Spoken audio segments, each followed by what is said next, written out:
बिस्मिल्लाहिर्रहमानिर्रहीम, अस्सलाम वालेकुम नाज़रीन। इरफान हाशमी आपको प्रोग्राम दो टोक में खुशामदीद कहता हूँ और इस्लामाबाद से हमारे साथ मौजूद हैं इब्राहिम राजा साहब। राजा साहब, अस्सलाम वालेकुम। वालेकुम अस्सलाम। आज की आम खबरें राय साहब, ताकतवर शख्सियत किस अहम मिशन पर इस्लामाबाद पहुंची है और क्या इंकिशाफ किया, ये तफसील आज के दो टोक में शामिल करेंगे। बनिगाला में एक और ऑपरेशन से मुतल्लिक क्या खबर आई और इस वक्त बनिगाला की क्या सूरत हाल है, कुछ इंफॉर्मेशन हमारे पास मौजूद है, वो भी अपने सुनने वालों के सामने रखेंगे। और फिर अदालत से इमरान खान के मुतल्लिक क्या ब्रेकिंग न्यूज़ आ रही है, ये भी हाल अहवाल जो है वो अपने सुनने वालों को सुनाएंगे हम। राय साहब, पाकिस्तान में इस वक्त सैलाब है और सैलाब के साथ साथ सियासत भी हो रही है।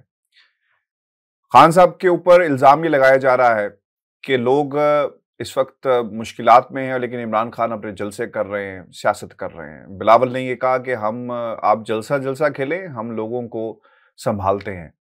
नवाज शरीफ ने लंदन से बैठकर जमातों को कहा कि लोगों की मदद की जाए, जितने भी लोग हैं पहुंचे, वगैरह वगैरह। ये सब कुछ किया जा रहा है। इन हालात के अंदर खान साहब की तकरीर और फिर इस निज़ाम को एक्सपोज करना बड़ा ही जरूरी है। वो लोग जो कहते हैं ना कि सियासत नहीं करनी चाहिए, अरे भाई सियासत होगी, लोगों को इनके चेहरों का पता चलेगा कि इन्होंने किस तरह लूट रहे हैं मुल्क को और कहां पे स्टैंड करती है पाकिस्तान की अवाम। ये बड़ा जरूरी है। ये सियासत इमरान खान अपने लिए नहीं कर रहा, ये सियासत पाकिस्तान की अवाम के लिए कर रहा है। 1.5 माह पहले प्रेस कॉन्फ्रेंस की गई शेरी रहमान की तरफ से और उन्होंने कह दिया था कि इस दफा 89% बारिशें ज्यादा होंगी। किसी ने राय साहब कोई कान नहीं धरा और सब कुछ आपके सामने है। जब सर पे पड़ी तो फिर इन्हें याद आया हेलीकॉप्टर पे बैठना है, राइड्स लेनी है और जाकर लोगों में फोटो सेशन किस तरह करना है। लाइट कैमरा एक्शन की सियासत इस वक्त चल रही है। खान साहब ने कुछ बातें कही हैं, मैं चाहूंगा कि पहले ये आपके सामने रख दूं और फिर ये जो सियासत की जा रही है इसका क्या जवाब दिया और फिर कुछ सवालात। वो ये कहते हैं कि बनीगाला में कौन सा दहशतगर्द छुपा था। ऑब्वियसली लोगों को मोबिलाइज और एक माहौल बनाया गया। इस्लामाबाद में एक अहम शख्सियत को मेरे खिलाफ मिशन देकर भेजा गया है। मिस्टर एक्स के बाद ये मिस्टर वाई है। मिस्टर एक्स को मुझे खौफजदा करके भगाने का नया मिशन है। अहम मिशन तहरीक इंसाफ को कमजोर करने का दिया गया है। मुझे टेक्निकल नॉकआउट और रास्ते से हटाने का प्रोग्राम बन रहा है। मिस्टर वाई सुन लो, तहरीक इंसाफ को नुकसान पहुंचाने का मतलब मुल्क को नुकसान पहुंचाना है। मुल्क की सबसे बड़ी पार्टी को तोड़कर मुल्क से गद्दारी मत करो। हम आखिरी दम तक लड़ेंगे। सैलाब के दौरान हमें दीवार से लगाने की कोशिश हो रही है। हम मुतासरीन की मदद भी करेंगे और सियासत भी करेंगे। मुझे दहशतगर्द समझकर बनीगाला से गिरफ्तार करने की कोशिश की गई। हमें कहा जा रहा है कि सैलाब आ गया है, सियासत मत करो। पाकिस्तान में सैलाब की तबाहकारियां अलमिया जन्म ले चुका है। इमरान खान मुतासरीन की, अब ये जो इनका लाइन ऑफ एक्शन है ये भी उस पर उन्होंने एक ब्रीफिंग दी है और अपना पाकिस्तान तहरीक इंसाफ क्या करेगी वो बताया। फ्रंट लाइन पर खान साहब आ गए हैं और खान साहब ने जलसों के जरिए राय साहब बकायदा फंडिंग का ऐलान किया जाएगा, यानी जलसों के अंदर भी फंडिंग जो वो होगी और ये सारा पैसा पाकिस्तान के उन लोगों पर खर्च किया जाएगा जिन पर हुकूमतें खर्च करने को तैयार नहीं है। सियासी प्रोपेगेंडा इमरान खान साहब के खिलाफ और इस वक्त जो कुछ हो रहा है इस पर भी हम बात करेंगे। लेकिन राय साहब, मेरा सवाल ये है कि ये जो टेक्निकल नॉकआउट की बात की जा रही है, मैं सैलाब के और सियासत पे भी आऊंगा, लेकिन टेक्निकल नॉकआउट ये बड़ा इंपॉर्टेंट है अपने व्यूअर्स को बताना कि इस वक्त हो क्या रहा है, इस्लामाबाद में शहर इक़्तिदार में चल क्या रहा है, शख्सियात मौजूद हैं, इनसे क्या काम लिया जाएगा, किस तरह इस्तेमाल किया जाएगा सिस्टम को और कौन इनका अलाकार बनेगा, ये भी बहुत इंपॉर्टेंट है। टेक्निकल ग्राउंड वाली स्टोरी कहां तक पहुंची है?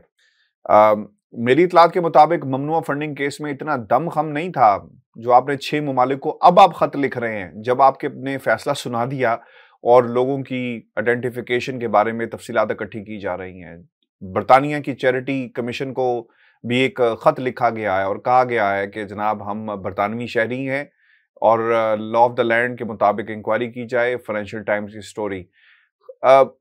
मेरी इतलात के मुताबिक राय साहब, ममनुआ फंडिंग केस में शायद उतना उस बुनियाद पर शायद इमरान खान को नॉकआउट ना किया जा सकता। प्रोहिबिटेड फंडिंग है, जब्त किया जा सकता है, इसीलिए दीगर केसेस बनाए गए हैं। टेक्निकल नॉकआउट की क्या खबरें हैं? किस हद तक हुकूमत जा सकती है और कौन अलाकार बनेगा? इमरान खान को सियासत से टेक्निकल नॉकआउट करने के हवाले से जो ये बात इमरान खान साहब ने जो बात कही है। जी राय साहब। देखिए हाशमी साहब, इमरान खान साहब ने सियासत में आने से पहले शौकत खानम हॉस्पिटल बनाया और शौकत खानम हॉस्पिटल का बनना और आज तक कायम रहना, क्योंकि 30 अरब रुपए से जायद का सालाना एक्सपेंस है शौकत खानम हॉस्पिटल का। तो शौकत खानम हॉस्पिटल का बनना और आज तक चलते रहना ये एक मौजज़ा है और इंटरनेशनल लेवल पर यह एक्नॉलेज किया जाता है कि पाकिस्तान जैसे मुल्क में ये एक बहुत बड़ा करिश्मा है कि ये इस किस्म का हॉस्पिटल अब तक चल रहा है। खान साहब ने अभी सियासत में नहीं आए थे तो नमल यूनिवर्सिटी बना दी। ये जो आप खान साहब को कह रहे हैं ना कि खान साहब सियासत कर रहे हैं, उसके बाद खान साहब का एक इंटरनेशनल करिश्मा उस वक्त मौजूद था, एक इंटरनेशनल रिकग्निशन खान साहब की उस वक्त मौजूद थी। खान साहब के पास काउंटी खेलने और क्रिकेट खेलने की वजह से इतने पैसे भी मौजूद थे कि वो कम से कम अपनी जिंदगी मुनासिब तरीके से पाकिस्तान में या पाकिस्तान से बाहर किसी भी जगह गुजार सकते थे।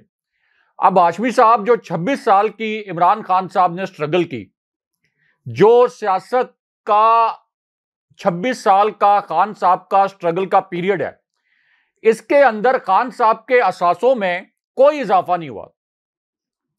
खान साहब जब इक्तदार में भी आए तो खान साहब के असासों में जिस तरीके से मियां नवाज शरीफ ने और शरीफ खानदान ने 17 फैक्ट्रियां, जब ये पहली मरतबा इक्तदार में आए थे तो 17 फैक्ट्रियां 2 साल के अंदर बना ली थी पहली मरतबा इक्तदार में आने के बाद। तो खान साहब के असासों में किसी किस्म का इजाफा नहीं हुआ, कुल मिलाकर 26-27 साल की सियासी स्ट्रगल में, और फिर जो उनका 3.5 साल का इक्तदार भी था। अब हाशमी साहब, जो शरीफ खानदान दोबारा से हमेशा इक्तदार के लिए स्ट्रगल करता है जब ये इक्तदार से बाहर होते हैं, जब जरदारी खानदान स्ट्रगल करता है इक्तदार में आने के लिए, तो उसकी वजह यह होती है कि इनको पता है कि पहले भी हमने लूट खसूट की, अपने केसेस माफ करवा लिए, अपने अरबों रुपए के बैंक से लिए हुए कर्जे माफ करवा लिए, तो दोबारा से ये लूट खसूट के लिए, अपने असासों में इजाफों के लिए दोबारा से ये इक्तदार में आने के लिए स्ट्रगल करते हैं। लेकिन खान साहब का केस इंटायरली डिफरेंट है। यानी खान साहब को अभी, जो खान साहब अपनी जान पर खेलकर जो खान साहब जलसे कर रहे हैं, हाशमी साहब, खान साहब की जान लेने के लिए खुद उन्होंने बताया भी है कि एक साजिश तैयार हुई है।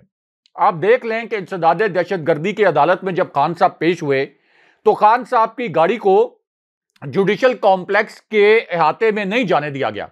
हालांकि मियां नवाज शरीफ जब इसी जुडिशल कॉम्प्लेक्स में पेश होते थे तो उनकी गाड़ी कमरा अदालत के सामने जाके पार्क होती थी और पूरी रियासत उनको प्रोटेक्शन दे रही हो रही थी। इमरान खान साहब पर करप्शन का केस नहीं है, उनके ऊपर करप्शन का केस था जो सुप्रीम कोर्ट में चल रहा था, और सुप्रीम कोर्ट के डायरेक्टिव्स पर आगे एहतसाब अदालतों में उनके खिलाफ रेफरेंसेस चले। लेकिन मियां नवाज शरीफ की गाड़ी जुडिशल कॉम्प्लेक्स में अदालत के कमरे के सामने खड़ी होती थी, और आप जरा वो विजुअल्स देखें जिसमें इमरान खान साहब की गाड़ी को जुडिशल कॉम्प्लेक्स में नहीं जाने दिया गया, खान साहब को पैदल जाना पड़ा, कितनी धक्कम पेल हुई, वॉक थ्रू गेट गिर गया, खान साहब को भी धक्के लगे। तो इस किस्म की सिचुएशन से खान साहब को गुजरना पड़ रहा है। फिर खान साहब अपनी सिक्योरिटी के मामले पर कुछ लापरवाही भी करते हैं। उनके जो करीब के लोग हैं वो भी शायद कोई बहुत ज्यादा फूल प्रूफ सिक्योरिटी के इंतजाम नहीं कर पाते, क्योंकि हमने नहीं देखा कि कोई बम प्रूफ आपका आगे जो कोई खान साहब ने बुलेट प्रूफ जैकेट पहनी हो या कोई ग्लास, कोई बम प्रूफ ग्लास जो है वो खान साहब जब खिताब कर रहे हो तो उनके आगे डाइस के ऊपर लगाया जाए। तो इस तरह के इंतजाम नहीं होते। लेकिन उसके बावजूद खान साहब ये जो जलसे कर रहे हैं एक ऐसे हालात में जब यह तासुर मौजूद है कि राना सनाउल्लाह और इंपोर्टेड कंपनी और कुछ और किरदार खान साहब को नुकसान पहुंचा सकते हैं, तो उसके बावजूद खान साहब मेरा नहीं निकले हुए। एक सवाल है, मेरा एक सवाल है, और ये इससे ना हमारे बहुत सारे लोग एग्री भी करेंगे। राय साहब, आपने 3.5 माह की सियासत देखी है पाकिस्तान में, जो कुछ हुआ, और ये ऑब्जर्वेशन भी आई है कि आपने जब नोटों को खरीदना हो ना तो आप 40-40 करोड़ रुपया दे देते हैं। 40-40 करोड़ रुपया देकर लोगों को खरीद दिया जाता है क्योंकि जमहूरियत खतरे में होती है और रेंट जमहूरियत का मामला होता है। लेकिन राय साहब, हमें ये जो पैसे, वो सारा स्याको सबाक तो मुझे समझाने दे व्यूअर्स को कि मैं किस तरफ आ रहा हूं जी।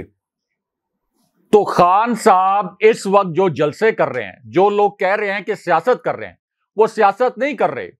उन्होंने इक़्तिदार में आकर अपने असासे नहीं बनाने शरीफ खानदान की तरह या जरदारी खानदान की तरह। वो अपनी जान पर खेलकर ये जलसे इसलिए कर रहे हैं कि ये जो करप्ट टोला है इससे पाकिस्तानियों की जान छुड़ाई जाए, जो कि साजिश के जरिए पाकिस्तान के ऊपर मुसल्लत हुआ है। यह भी पाकिस्तान की आवाम के लिए एक जिहाद है, पाकिस्तान की आवाम के लिए खिदमत है, क्योंकि 4 महीने के अंदर जिस किस्म का कहर नाजिल किया है, आखिर कोई तो एक लीडर होना चाहिए जो इनको चैलेंज करे, जो इनके कहर से आवाम को बचाए। तो खान साहब तो अपनी सिक्योरिटी को कॉम्प्रोमाइज करके अपनी जान पर खेलकर इन जलसों में जा रहे हैं और बिल्कुल ठीक वो कह रहे हैं कि मैं हकीकी आजादी की जंग लड़ रहा हूं।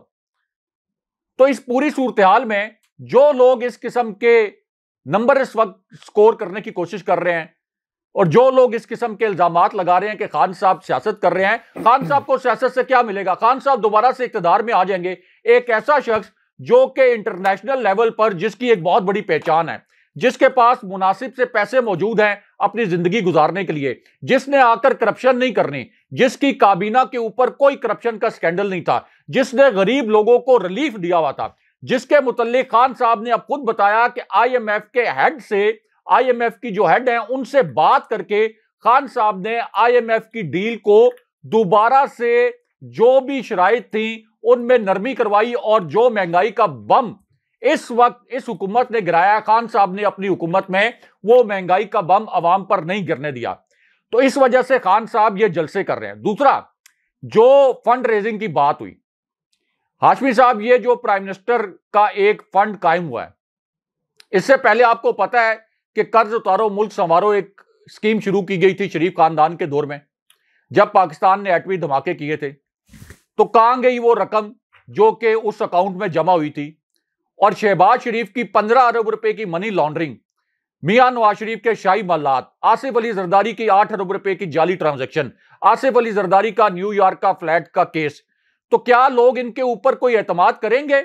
अव्वल तो मैं कहता हूं कि इस वक्त चूंकि पाकिस्तान में मुतासरा लोग इतने ज्यादा हैं कि जहां भी लोगों को अज खुद जितना वो डोनेट कर सकते हैं, अल खिदमत फाउंडेशन को, किसी और तंजीम को, आर्मी ने भी एक अकाउंट खोला है, जहां भी वो देना चाहते हैं, जिस तरह भी उनके लिए आसानी उनको देना चाहिए। लेकिन हाशमी साहब, पाकिस्तान के अंदर आप ट्रैक रिकॉर्ड उठा के देख लें, फंड रेजिंग के हवाले से, डोनेशंस के हवाले से पाकिस्तानी कौम का एतमाद है इमरान खान साहब के ऊपर। ये शौकत खानम हॉस्पिटल वैसे नहीं चल रहा। तो खान साहब जब एक कॉल देते हैं, जैसे अब उन्होंने ये फैसला किया कि जलसों में वो मोबिलाइज करेंगे लोगों को सैलाब मुतासरीन की मदद के लिए, फिर डॉक्टर सानिया निश्तर को मोबिलाइज कर दिया गया है। आपको पता है कि एहसास प्रोग्राम जब उन्होंने हेड किया था तो बीबीसी ने दुनिया की 100 सबसे बासर खवातीन में शामिल किया था डॉक्टर सानिया निश्तर को। इतना बेहतरीन उन्होंने काम किया था और एहसास प्रोग्राम को आलमी लेवल पर एक्नॉलेज किया गया। तो खान साहब ने अब एक फंड कायम कर दिया। सानिया निश्तर उस फंड के जरिए जो हकदार लोग हैं उन तक इमदाद पहुंचाएंगी, और खान साहब अब एक टेलीथॉन भी कर रहे हैं जिसमें वो फंड रेजिंग करेंगे। तो खान साहब को कोई ना बताए कि खान साहब को इन लोगों का एहसास नहीं है या सैलाब मुतासरीन का एहसास नहीं है, क्योंकि सबको पता है कि पाकिस्तानी अवाम खुद को सिर्फ खान साहब से रिलेट करते हैं, और जितना खान साहब के चेहरे पर आप कर्ब देखते हैं, यह सैलाब मुतासरीन का मामला हो, इससे पहले हाशमी साहब जो ओगरा से समरी जाती थी, जो समरी जाती थी 3 रुपए 4 रुपए 5 रुपए पेट्रोल बढ़ाने के लिए खान साहब के दौर में, और खान साहब जब वो अनाउंसमेंट करते थे उसमें भी कटौती करके 2 रुपए 3 रुपए पेट्रोल जब बढ़ता था तो खान साहब के चेहरे का कर्ब देखने वाला होता था। और आपके अल्फाज बताते हैं, उनकी तासीर बताती है कि आप दिल से बोल रहे हैं या ड्रामा कर रहे हैं। जब खान साहब ये कहते थे कि मेरी रातों की नींद उड़ जाती है जब मैं महंगाई के मुतालिक सोचता हूं, तो खान साहब को ये ऐसे अनासिर जो कि अदालतों से मफरूर इश्तहारी मुजरिम करार पाए हैं करप्शन के केसेस में। ये आप बिलावल भुट्टो का रेफरेंस दे रहे हैं कि वो कहते हैं कि ये खान साहब जलसा जलसा खेलें, हम इनकी खिदमत करेंगे। अब खिदमत का अहवाल सुन लें। खिदमत का अहवाल यह है कि सखर गए हैं शहबाज शरीफ और बिलावल भुट्टो। आपकी नजर से वो वीडियो गुजरी है।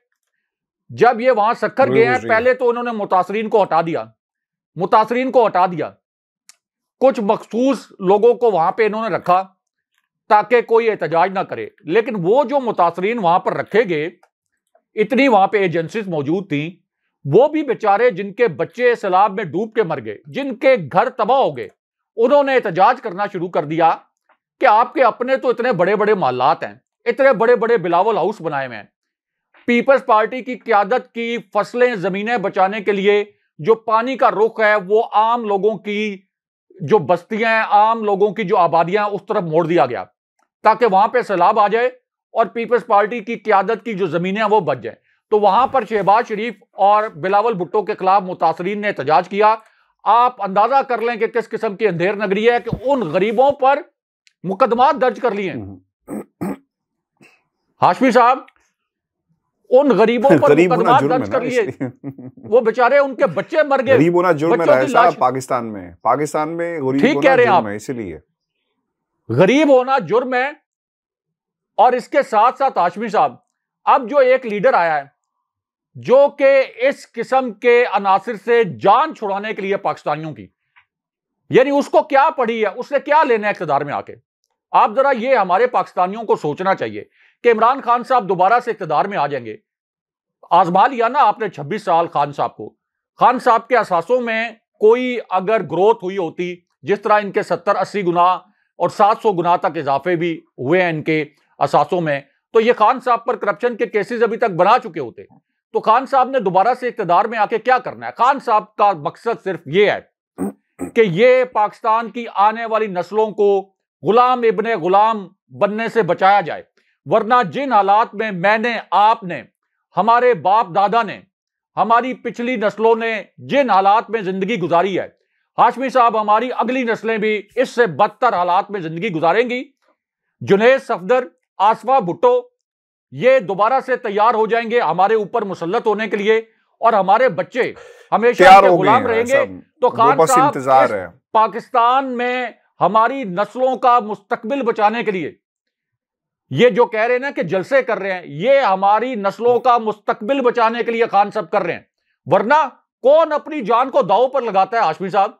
एक ऐसी सूरत में जब सारी इंटेलिजेंस इंफॉर्मेशन है कि खान साहब को नुकसान पहुंचाया जा सकता है, जब यह इंफॉर्मेशन है कि आलमी एस्टेब्लिशमेंट भी खान साहब को नुकसान पहुंचा सकती है, यह भी तासुर है कि एस्टेब्लिशमेंट खान साहब की जब हुकूमत गिरी तो खान साहब खुद कह चुके हैं कि एस्टेब्लिशमेंट का भी किरदार था। तो इस पूरी सूरत में खान साहब अगर हकीकी आजादी की जंग लड़ रहे हैं तो लोगों के लिए लड़ रहे हैं। और आप देखेंगे अब जब खान साहब ने फंड रेजिंग की कॉल दी है, अब आप देखेंगे कि लोग किस तरह से खुलकर एहतियात देंगे, क्योंकि खान साहब पर लोगों का ट्रस्ट है।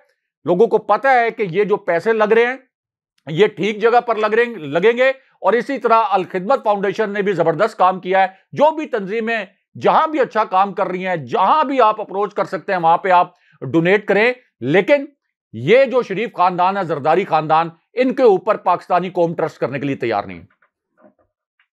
अच्छा, अब आपकी बात मुकम्मल हो गई। सवाल ये है कि मैं जिस तरफ आपकी तवज्जो दिलवाना चाह रहा था ना, राय साहब, 3.5 माह आपने देखे शहर इक़्तिदार में जो कुछ होता रहा, उससे पहले किस तरह लोगों को खरीदा गया। एक एक लोटे की कीमत लगी है 40-40 करोड़ रुपया, और ये पैसा दुनिया से मांग रहे हैं, लोगों से मांग रहे हैं, सब कुछ कर रहे हैं। राय साहब, ये 40 करोड़ रुपया खर्च करके एक बंदे को खरीद सकते हैं, तो ये पैसा लोगों पे क्यों खर्च नहीं कर रहे हैं? क्यों भीख मांग रहे हैं? लोगों से पैसा मांगा जा रहा है।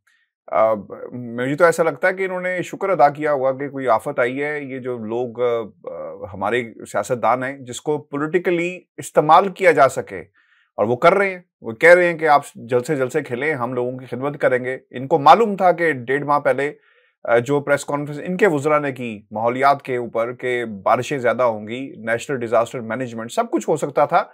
चलें, आप फसलों को नहीं बचा सकते, आप पानी डैम हमने नहीं बनाए, हमारी गलतियां हैं, इस हुकूमत की गलतियां रही, पाकिस्तान के तमाम सियासतदानों की गलतियां रही, डैम नहीं बनने दिए गए, सियासत की नजर हो गया सब कुछ मामला, लेकिन जानों को तो बचाया जा सकता था।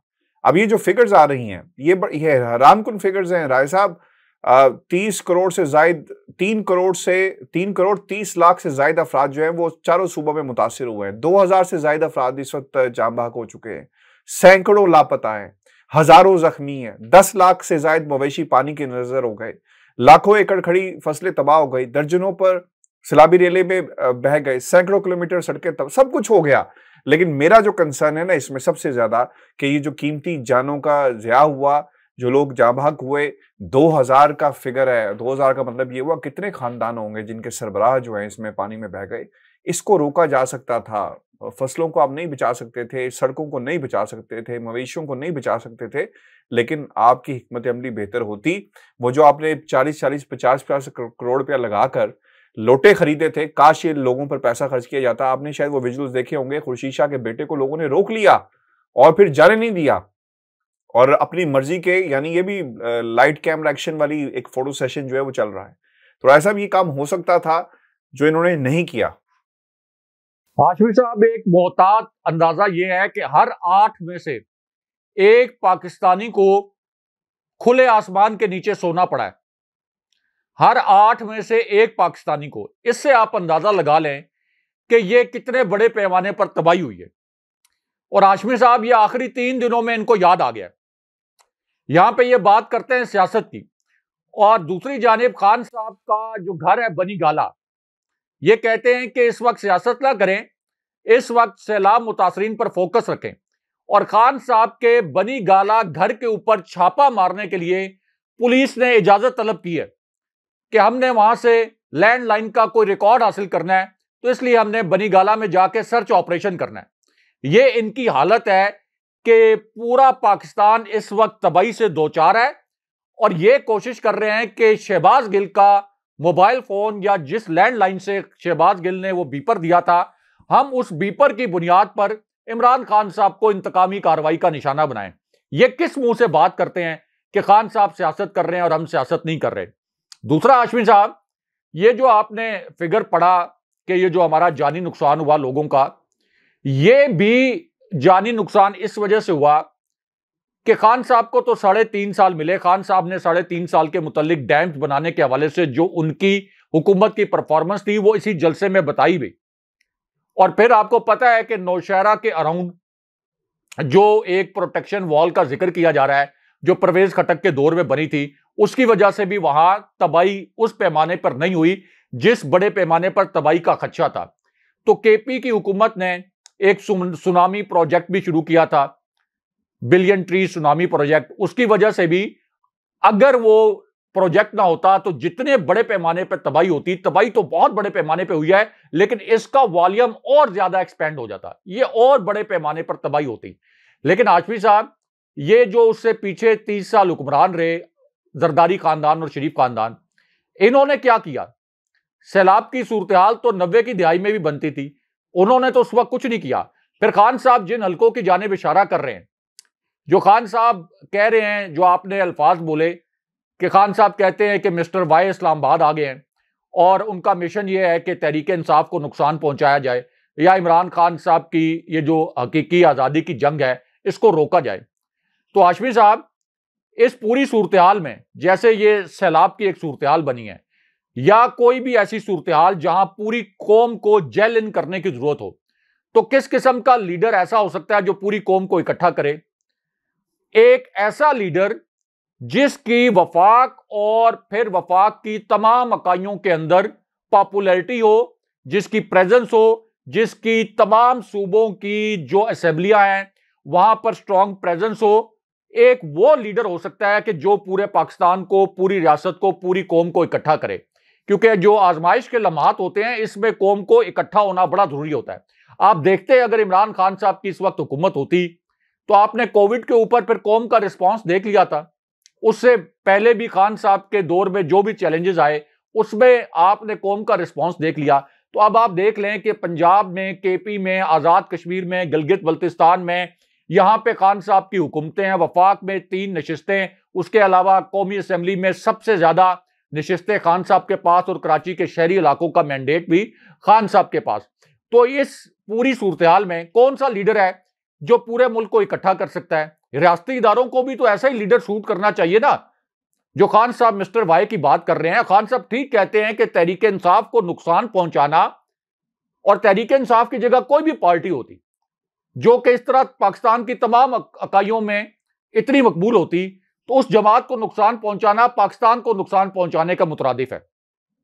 अगर इमरान खान साहब को नुकसान पहुंचाया जाता है, अगर तहरीक इंसाफ को साजिशों के जरिए कलअदम किया जाता है, तो इसका मतलब है कि आप पाकिस्तान के वफाक की जड़ें हिला देंगे, क्योंकि खान साहब वाहिद बाइंडिंग फोर्स हैं, आपकी पूरे सियासतदानों की लॉट में वाहिद बाइंडिंग फोर्स हैं। वरना नून लीग सिर्फ लाहौर के कुछ इलाकों की जमात रह गई है, पंजाब के कुछ पॉकेट्स में उनके हल्के हैं जहां उनकी हमायत है। पीपल्स पार्टी सिर्फ अंदरूने सिंध की जमात है, मौलाना फजलुर रहमान की एक मखसूस सा उनका जो एक क्लाउट है।